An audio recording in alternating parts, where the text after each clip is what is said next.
So we're going to be, last year the digital book report that I presented focused on authors. This year, after giving kind of an introduction to the current status of the educational publishing industry, what we're going to do is we're going to focus on disruptors. We're going to try to answer some questions. Why is this industry so vulnerable to disruption? What are the disruptors? And how does this disruption affect us as authors? Our income and our opportunities for writing are really tied to the status of the publishing industry. When that industry does well, we have a lot of opportunities and our income does well. When the publishing industry is not doing so well, our opportunities become more limited. In previous book reports, I've used Michael Porter's 5 forces model to kind of structure this approach, and I'm going to use that again. Marlys and I are going to use that again this year. And in this 5 forces model, basically the center of this concerns industry rivalry. This is what's going on within the publishing industry between the corporations that are publishing textbooks. There are factors that affect this industry. The bargaining power of suppliers. We are the suppliers. We supply the content. The threat of substitute services. These are the disruptors, like used textbooks and rental books. There is also in this industry threat of new entrants. Nonprofit organizations are getting more and more involved in supplying educational content. There are ed tech companies rather than educational publishers that are supplying content. Schools are supplying their own content. States and the federal government have initiatives to supply educational content. And finally, we have the bargaining power of buyers. Who are the buyers in this market? The students, the professors, and school systems. So we're going to start out here looking at what's going on within the publishing companies themselves. So as you know, this is a big business. In the U.S., annual revenues, this is the money coming in, not the profit, is about $7.3 billion. $4.1 billion of that revenue comes in on the higher education side. Unfortunately, what's going on here? Oh, there we go. Sorry about that. Goodness. All right. So, unfortunately, in this past year, there has been a 7% decline in revenues in this industry. And that is not unique. For the past few years, there has been a steady decline in revenues. Now, you might say, oh, well, that revenue drop could be attributed to drop in enrollments because there has been a drop in enrollments. But the enrollment drop is only about 1%. So that certainly does not account for the 7% decline. As you know, there are 4 major educational publishing companies: Cengage, Pearson, McGraw-Hill, and Houghton Mifflin. Take a look. We're just going to take a little browse through each of these companies to see how they've been faring over the past year. Cengage. All right.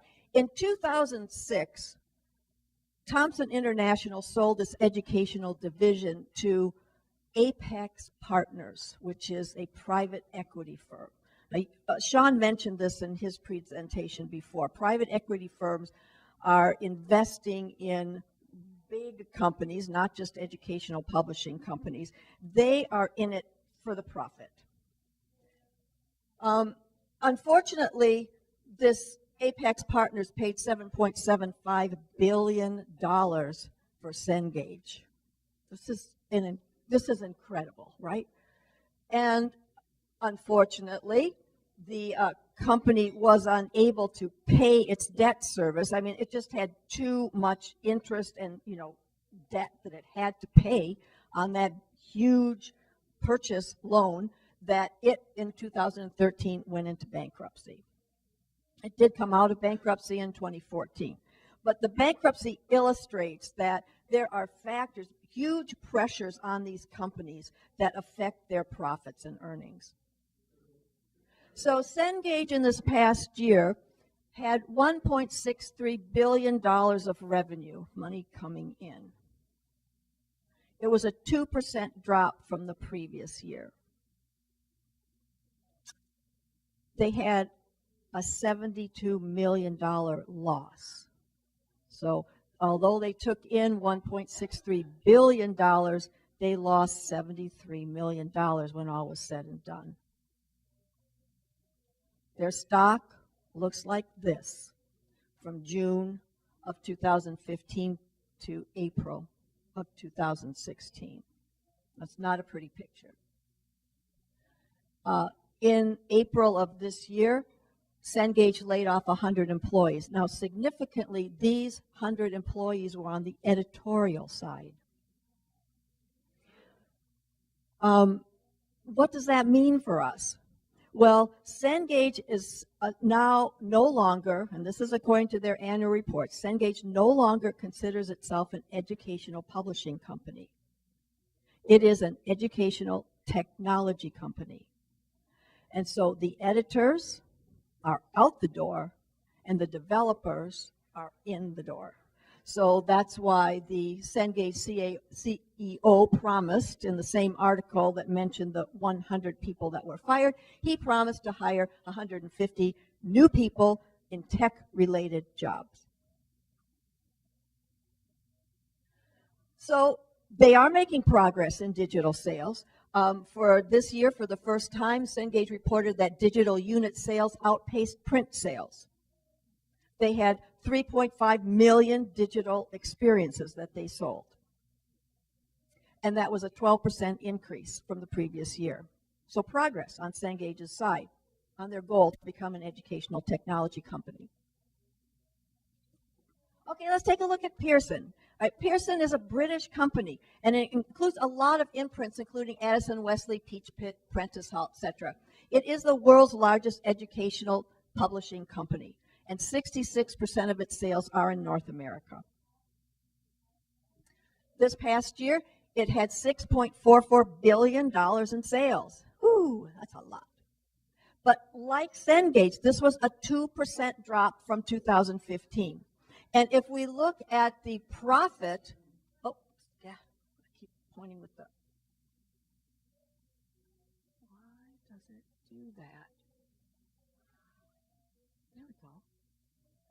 We look at the profit. Pearson, in the past 5 years, has had a 16% decline. In January of 2016, Pearson laid off 4,000 employees. That was 10% of their workforce. And it projects a sharp, this is according to its annual report, a sharp profit decline for 2016 and 2017 before it hopes to recover in 2018. This is what the Pearson stock chart looks like. Again, not a pretty picture. McGraw-Hill. McGraw-Hill has 21% of the educational higher ed market. In 2013, it was purchased by a private equity firm, okay, named Apollo Global. It was purchased for $2.4 billion. Now, McGraw-Hill is not a public company, so it doesn't trade on the stock market, so we have not a stock chart for it. But the company originally planned an IPO in 2015, and circumstances, economics were not good for that IPO, so they postponed that. That doesn't bode well. They had $1.24 billion of sales in 2015. They made $36,000 of profit. At least they were profitable. You can't complain. 45% of their sales were digital in the higher ed market. Interesting. But the company is $1.5 billion in debt. This comes from that private equity stuff, okay? So private equity is a red flag as far as publishers are concerned. And fourth company we're going to look at is Houghton Mifflin Harcourt. This company interesting. In 1959, they had a chance to publish Julia Child's Mastering the Art of French Cooking. They turned it down. Okay. In 1962, it became a publicly traded company. So this is an old company. There were a series of acquisitions and mergers. The company again accumulated a whole bunch of debt, $7.3 billion, in fact. And in 2012, Houghton Mifflin finally emerged from bankruptcy and is doing a fairly consistently. Can I say, well, it's doing consistently, which we'll look at in a second. What does that mean? If you look at their revenue for 2013, 2014, and 2015, you see they're staying about the same at $1.21 billion in revenue. And they, very interesting, when you look at their financial statements, every year they make approximately $4,000 in profit. $4,000. How they do that must be creative accounting. I don't know.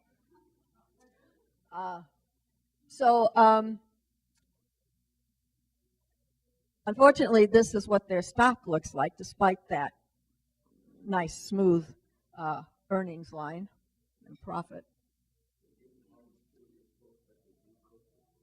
They do. That's a very good. Like that.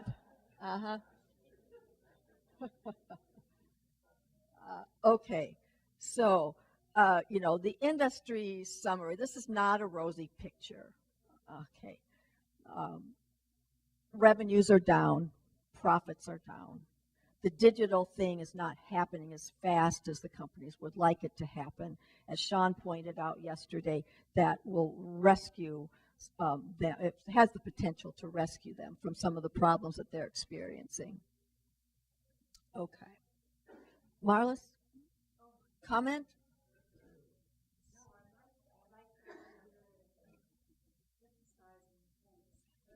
Okay.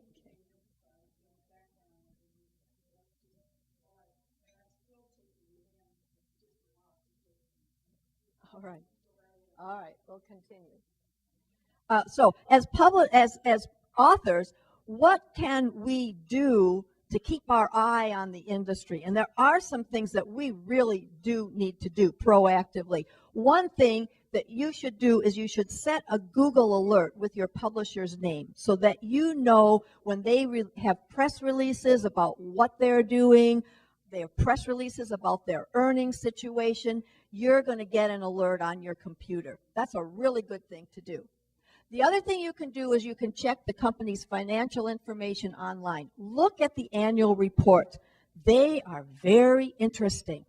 They're long, they're wordy, but companies who are publicly traded have to file an annual, actually a quarterly report. The annual reports, though, are very detailed, and in those reports, they have to put all the potential problems that they see with their business. So looking through those potential problems, it talks about the rate of inflation. They talk about enrollment. They talk about disruptors. They talk about their competition. It's really enlightening to look at that information. And if you're a new author and you're considering companies that you'd like to publish with, before you select a publisher, go ahead and look at their financial information. Very, very interesting. And the other thing you can do is you can watch the stock prices by Googling the ticket symbols for the companies. Cengage trades as CNGO. Harcourt trades as HMHC. And Pearson trades on both the London Stock Exchange and the U.S. Stock Exchange. On the U.S. Stock Exchange, they're PSON. All right, so that's kind of summary. We're thinking of the industry. All right, we see that it's kind of in some trouble here. Things are not trending up. They're kind of trending down. Why, we might ask, is that happening? You have a question? I prefer to take questions at the end after you kind of get the big picture of things, if that's all right. Thank you. Thank you. Okay, so one of the things that's driving this problem situation is the bargaining power of buyers, students. We have data that says that about 25% of first-year students don't buy the text that's required for their course. And when students are seniors, about 30% of them do not purchase the texts. For those students who do acquire somehow the text for their classes, many of them prefer to get rented books, used books. They buy old editions, that's what that old car is over there, and many of them pirate books from various file sharing sites on the web.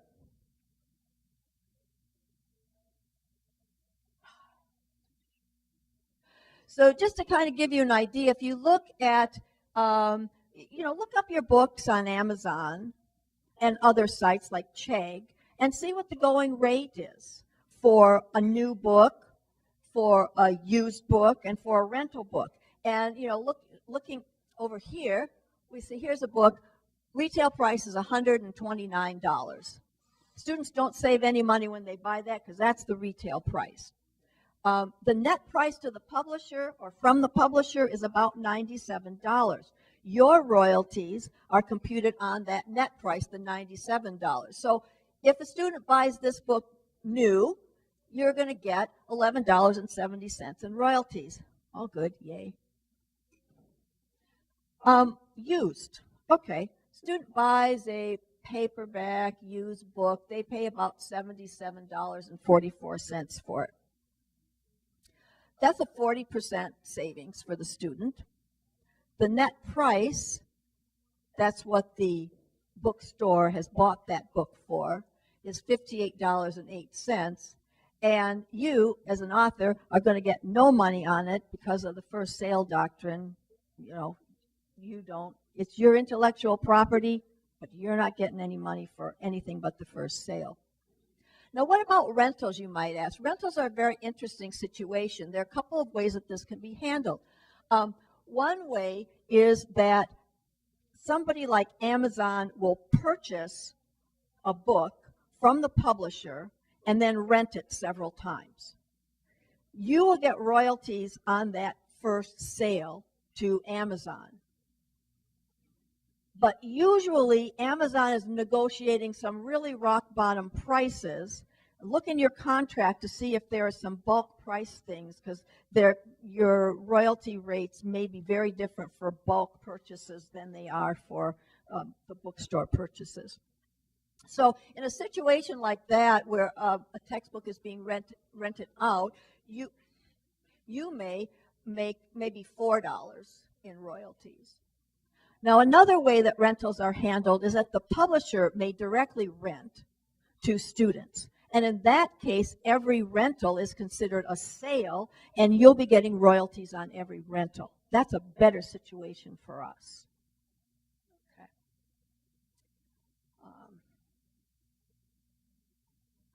So students are not happy about the high price of textbooks.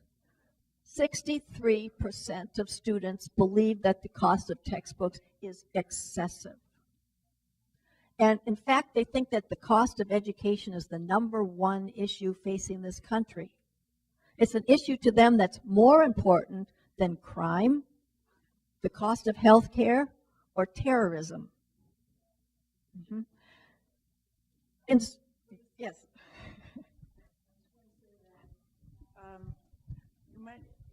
Students are accustomed to not paying for their textbooks in K through 12. And one of my editors said to me, many college students come to college and they've never bought a book in their lives before.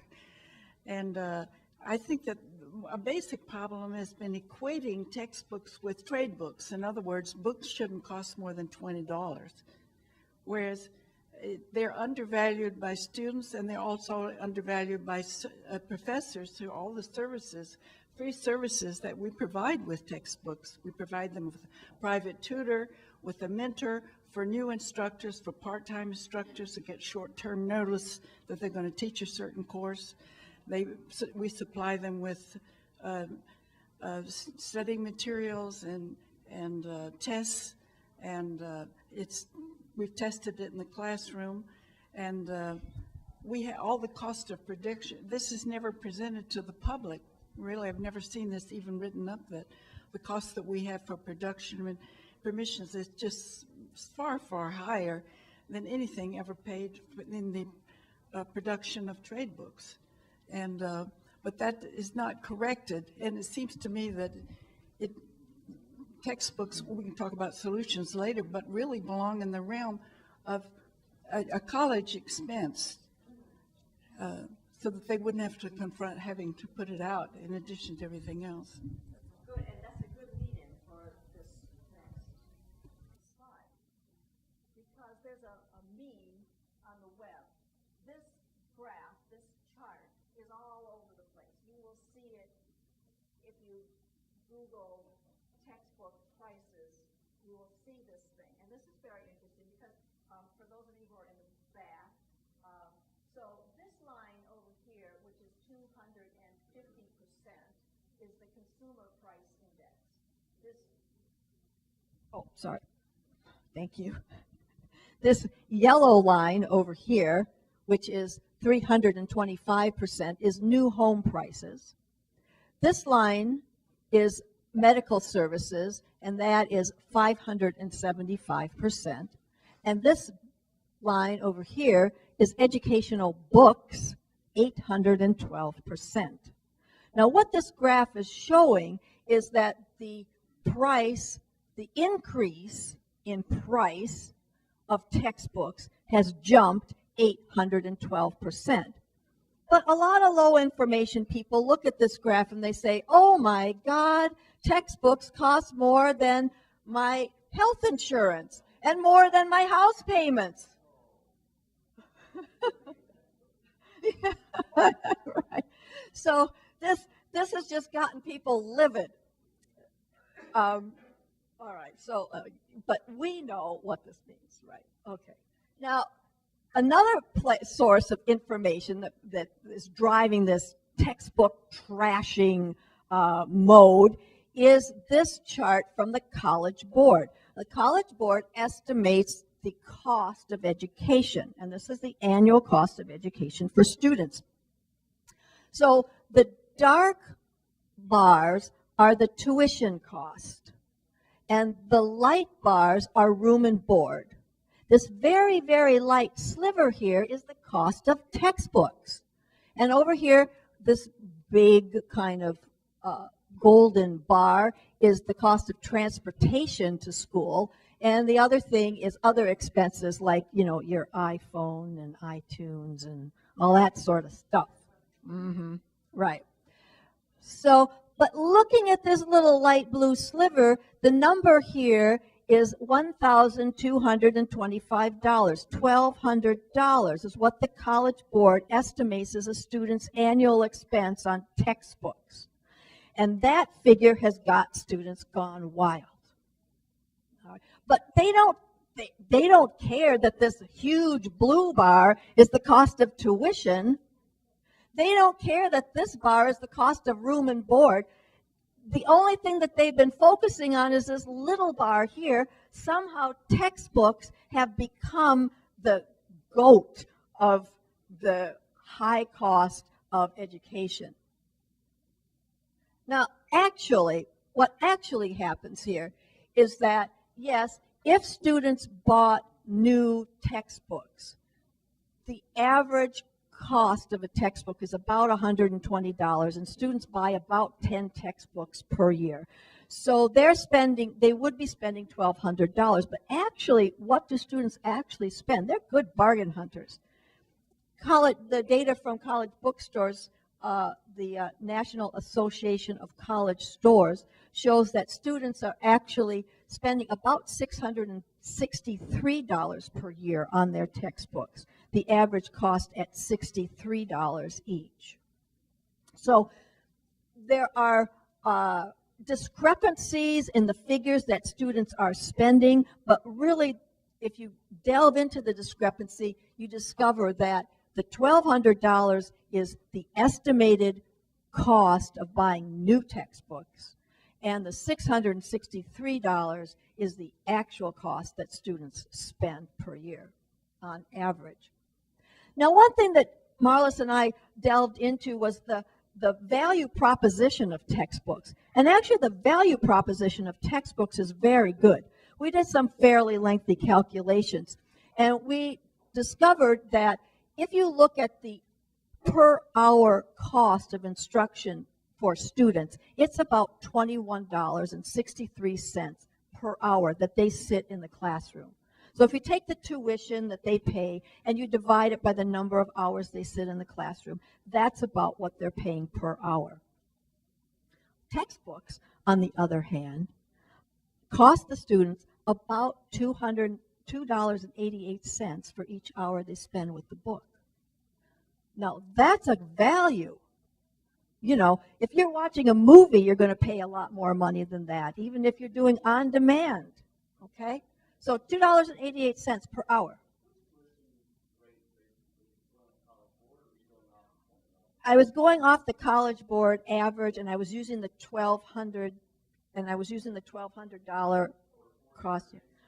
4-year, I think it was 4-year in-state is what I was using. I can check that after if you want to know. I'll show you the calculations too. Okay, so we've looked at the bargaining power of buyers, students, textbook trashing, what they're actually doing. They spend, we know, about $660 per year on textbooks. It seems small in comparison to what they're spending for their tuition and their housing. But students who have this idea from the internet that information is free really think that the cost of textbooks, even at that $660 figure, is too high. Now, unfortunately, we as authors have little control over the prices that our publishers are charging, right? But the other thing that we have to remember here is that despite the high cost of textbooks, the publishers are not making money hand over fist, okay? This money that they're charging for textbook is not building mansions for the presidents of these companies, I don't think.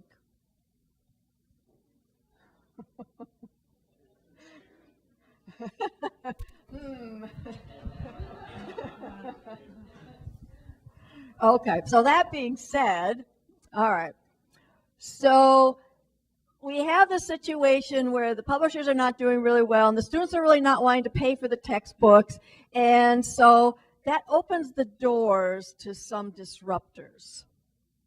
And let's see what we got here. So we have this model that those of us who have been in the industry look back at very fondly. The author creates content. And, you know, we have ideas, or we had ideas about how this content should be presented, how we wanted it to improve on other things. And we present that to the publishers, and the publishers said, oh, yeah, we like that idea. Go ahead and do it. The publishers would contract with us, usually on a royalty basis, because that kind of hedged their bets. It put the risk on us, but we were willing to take that risk. The publishers then produced a print book. The sales force promoted the heck out of that book, if we were lucky. And then the instructors selected the book. The campus bookstore ordered the book. The students went to the bookstore, and they bought that book. That was just a nice, clean model. Yay. We like that. But, all right, disruptors. I like that Pac-Man because it's like they're eating the industry. These disruptors are eating it. So used books. All right, used books have been around for a long time. Currently, though, about 34% of the books that are sold are used books. We get no royalties for those. Only 36% of the books that are sold are new. For students, when they buy a used book, they get about a 25% savings. Publishers have had an interesting response to used books. When they first came on the market, they kind of shrugged their shoulders. You know, who cares? It was a local thing, as Sean pointed out yesterday in his presentation. Um, you know, back in the day, I talked to uh, one of the people I know at Cengage who has been in this industry for a long time. And she said, you know, like about 20 years ago, I think I remember we had some discussions about used books and what to do about them. And we were thinking, you know, maybe we should buy back those books and sell them ourselves. But we never did that. And so we let that go. We let that out of our hands. We let the horse out of the barn, and they did. Um,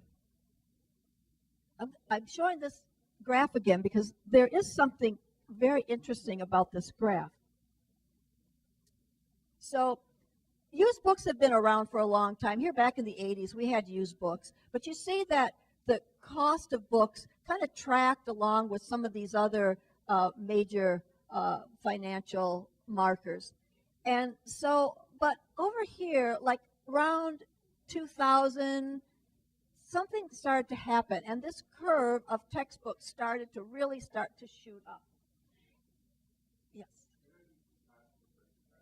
Yes. Percent. Yes. The retail cost of textbooks, not the actual cost.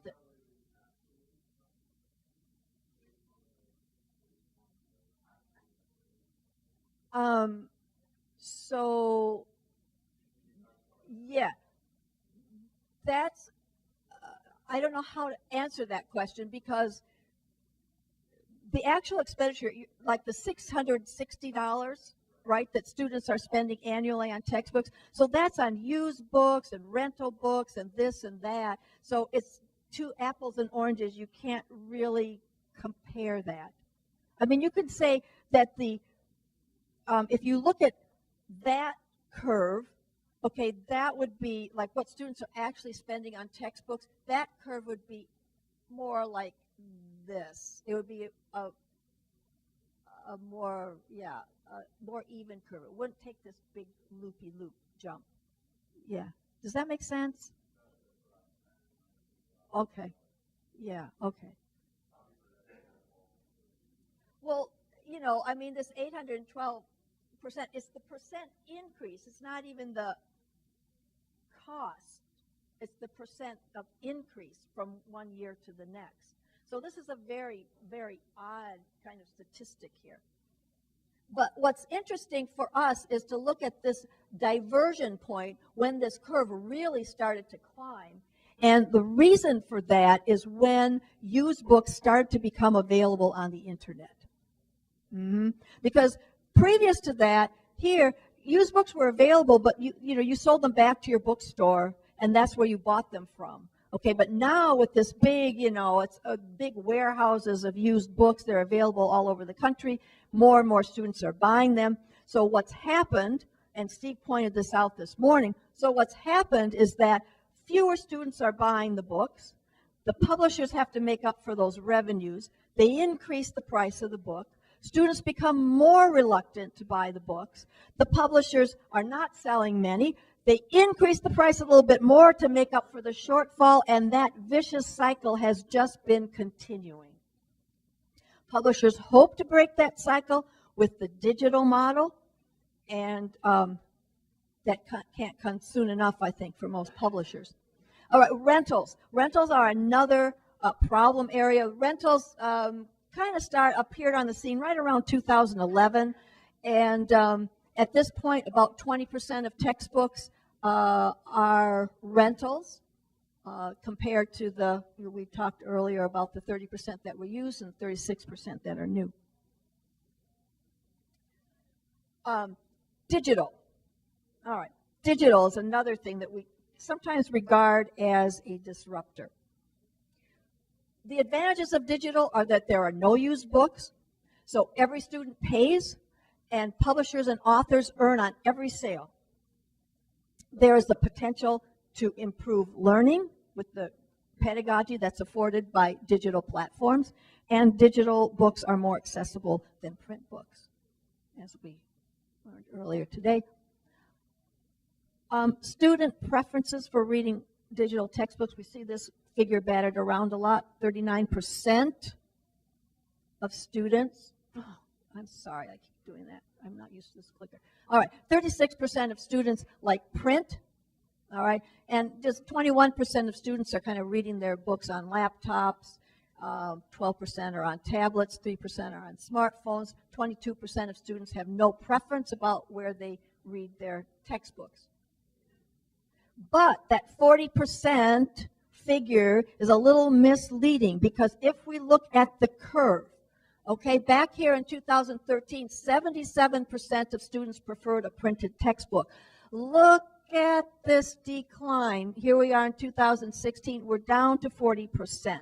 If we kind of look at that and kind of take a little prediction, looking into the future, you know, one might say in about 3 years, there probably will not be much resistance at all to digital textbooks, and virtually all students will prefer digital. That's what publishers are hoping for. What about instructors? What do they think about digital? Well, 79% of instructors think that digital materials are less costly than print. Less costly than print. 50% think that they may be using digital by fall of 2018. 40% think that digital textbooks are important. 35% think that digital course materials are more effective than print. Ooh, only 35%. So this data would lead us to believe that the reasons instructors might be willing to migrate to digital is because they're cheaper for the students. So what do students think about digital? Well, 57% of them think that they're less expensive than printed textbooks. So once again, see, there's this cost thing this cost thing is very important. This textbook trashing, high cost of textbook, this is driving what's going on in the industry. Some students think that digital is more convenient than printed textbooks. They like the instant availability. They don't have to walk to the bookstore or order something from Amazon. But I thought this was interesting. 8%, only 8%, think that digital textbooks are good for the environment. So, but there seems to be reluctance to go to digital. I mean, it's happening, but it just doesn't seem to be happening as fast as one would expect it to happen.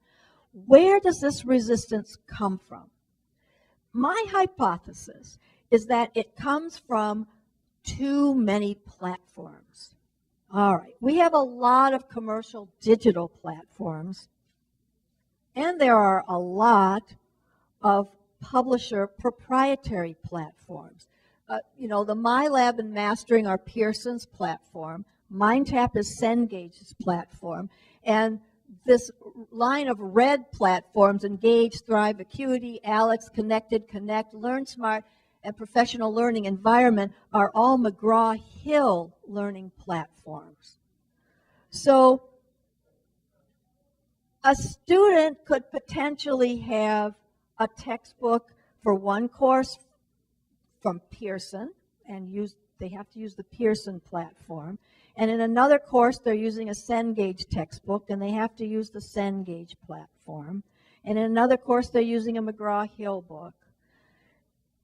In some cases, institutions have been able to tie those things together with their learning management systems, but in many cases, that's not actually been possible. So students are logging in all over the place, and instructors are logging in all over the place, and they're setting up courses using one platform for this class, and for another class, they're using a different platform. And I think that's technology overload.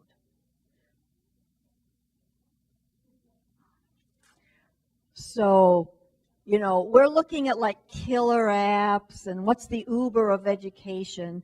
Well, to me, the holy grail at this point of educational publishing is the one ring to rule them all. It's the one platform that everybody would use. It would need to be an open platform.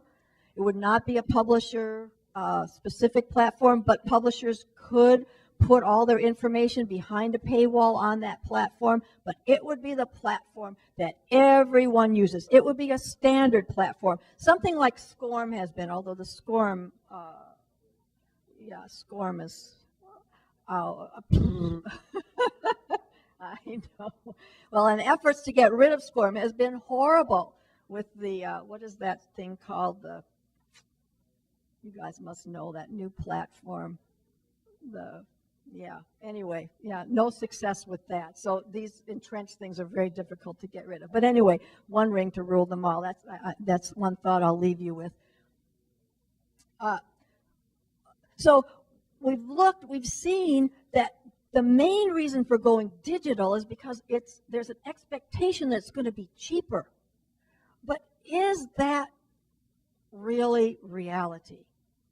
So when we look at what goes into publishing a textbook, we see that publisher expenses are about 55% of the pie. So when a student buys a textbook for $100, $55 of that has gone into paying the developmental editors, the copy editors, the production people, the desktop publishing people, indexers, etc.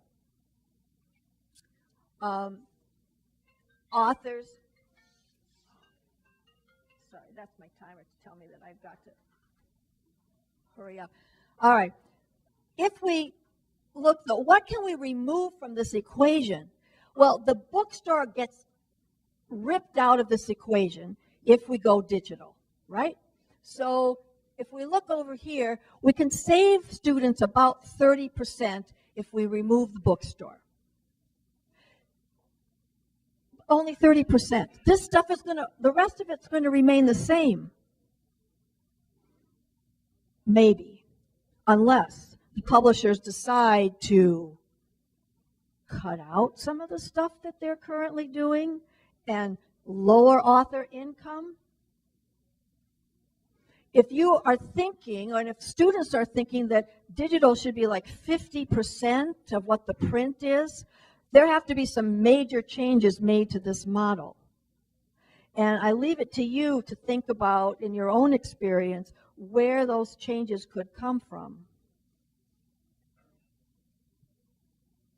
Okay, so digital products have affected authors. They may have a lower price, net price, which means our royalties on sales of those things are going to be lower.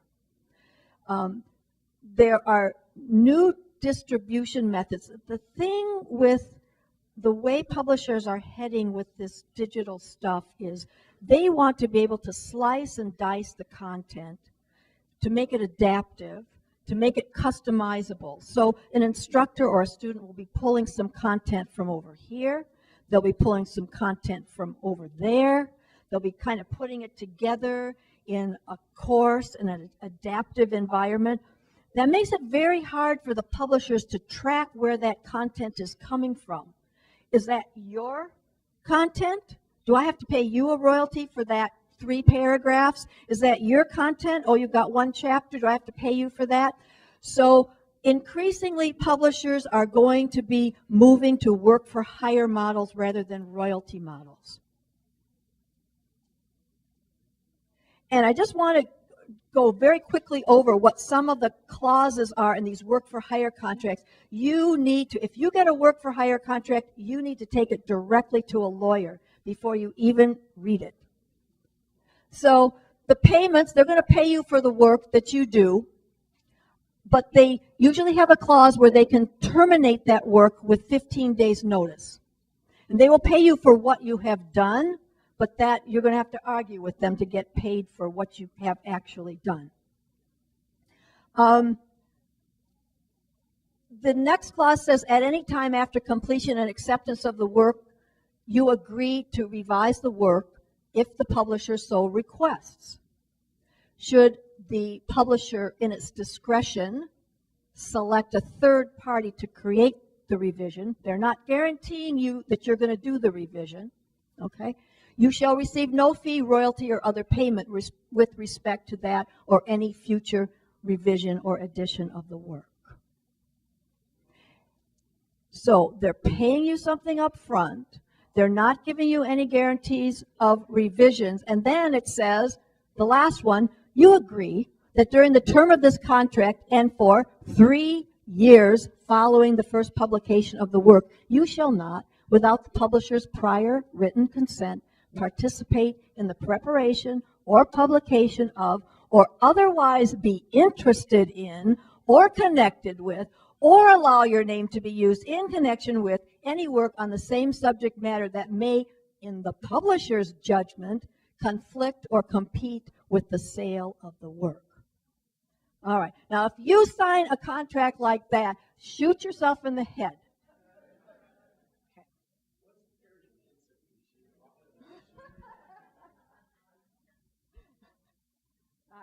But you know what? Digital is not a disruptor. Why not? Because if digital goes as planned, the publishers will still be in control of the distribution network.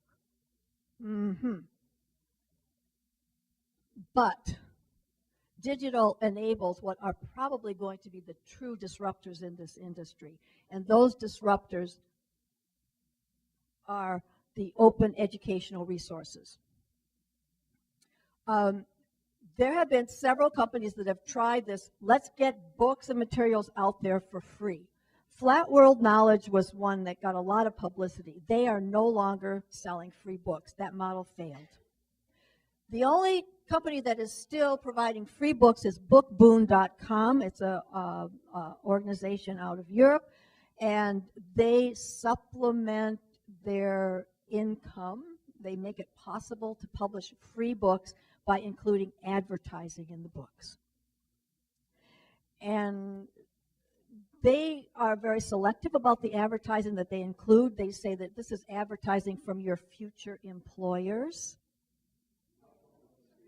But I just want you to think, let's say you author a book on ecology and Standard Oil wants to put the ads in your book.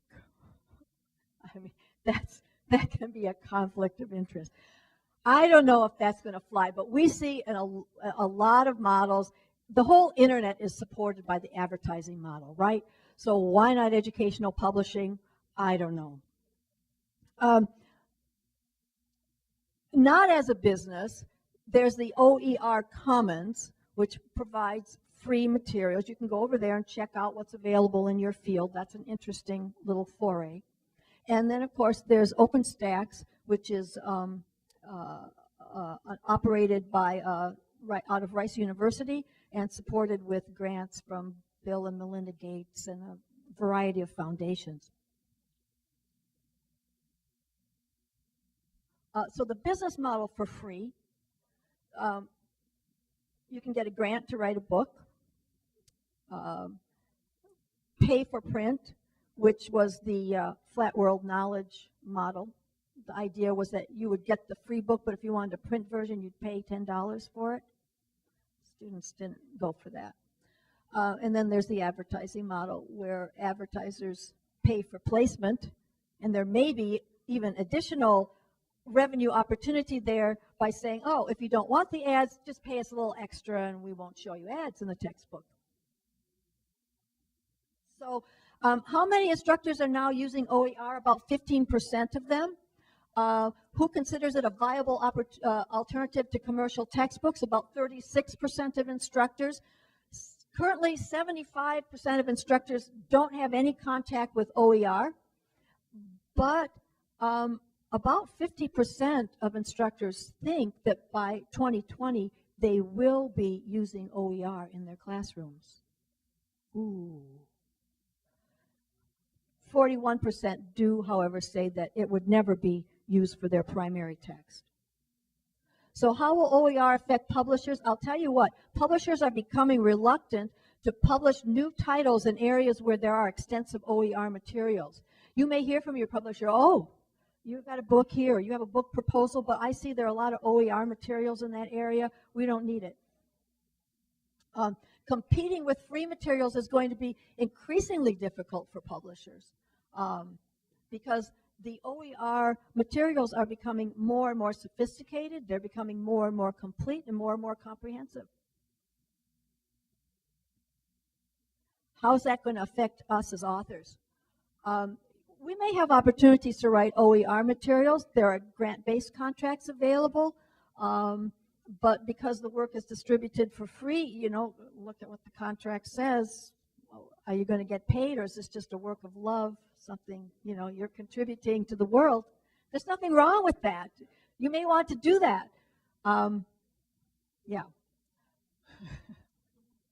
So there are a lot of OER efforts initiated by the federal government. Obama had a big grant that he made available. California put $5 million in a kitty for development of OER materials. So there's a lot. There are many initiatives going on right now. And if you're a faculty member, you may be granted release time to create OER materials. But I'm just suspicious. I'm going to wind this up fairly quickly. I'm a little suspicious that the thing that has happened with publishing, trade publishing, may also happen to academic publishing, educational publishing. And what's gone on in Kindle is that we have now millions of people who have self-published work up on the Kindle site. You can't find people's work. You can't get noticed for all the variety and the number of people that are on that site. And as readers, we can't discern the quality of these materials until we wade through. You got to find them, you have to read them, you have to vet them. So it's a very cumbersome process. It will be sad if that happens in the educational space.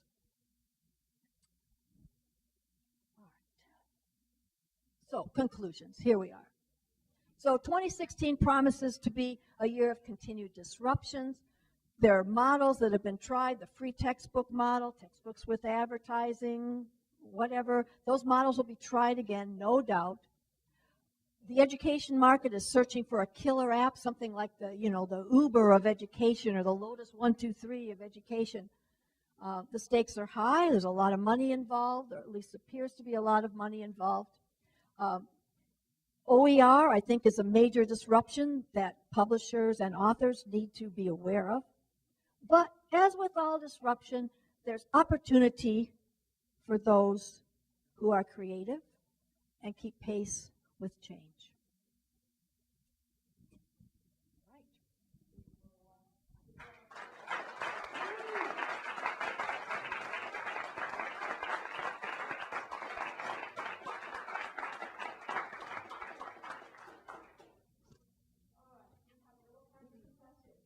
We can ask questions now. Okay, so so I wrote two down, right? All right, so all the right. first one was when you were showing that Pearson slide.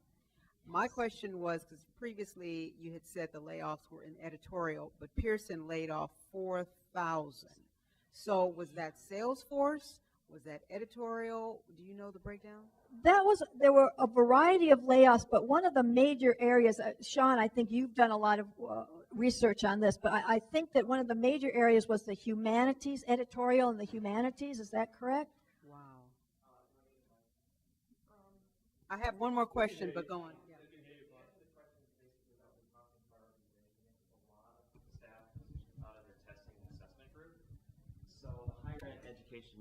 Higher ed editorial was just a fraction of that, a small portion of that. The 4,000 was across many different divisions in the company.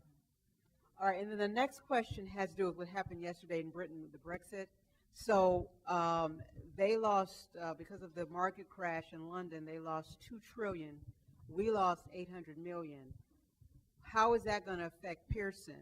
I mean, just looking ahead, I know it's real early. It's only been 24 hours, but looking ahead, how is that going to affect Pearson? Because we use a lot of Pearson products. We do. And okay, I'll just go out on a limb, right? I mean, I'm no financial analyst and don't buy any stocks based on what I say. I think this is a good buying opportunity, and I think the market's going to bounce back. All right. Question? So along the same lines, you mentioned that self-publishing is not necessarily peer-reviewed and the lack of rigor to some degree. But it just got me thinking, with these publishers, they don't really have a sound peer review system. I mean, they send me some books, chapters to review, but that's not as rigorous as we would do it for academic journals, perhaps. So I'm just curious with this, what adds to that rigor for this? Because the editorial team is not necessarily subject matter experts. That's correct. They are not subject matter experts, but most textbooks do go through fairly extensive peer review and quality assurance. So usually on almost every project, there's what's called a developmental editor, and that person can be a subject matter expert and will vet the author's work. And very often on books, there are also review boards that review the author's work. So, and then with any books that have activities and exercises, most publishers provide what they call a QA team, which will go through and they will do all the exercises and make sure that they work out correctly and that the answers supplied in the instructor guides are the correct answers. Looks like we have time for about one more question. This is just from science perspective, but the problem with the Pearson job cuts was it wasn't a TQM model. It was top down, so that there were key strategic people that were very successful in quality, and they were cut, and there was an indiscriminate aspect to it. So I just picture some $500 bottle of wine suits meeting where they it makes no sense. They should have come down to the bottom line and done the cuts strategically, but stupid. I'm really sorry, guys, that we're out of time. Thank you, June, very much.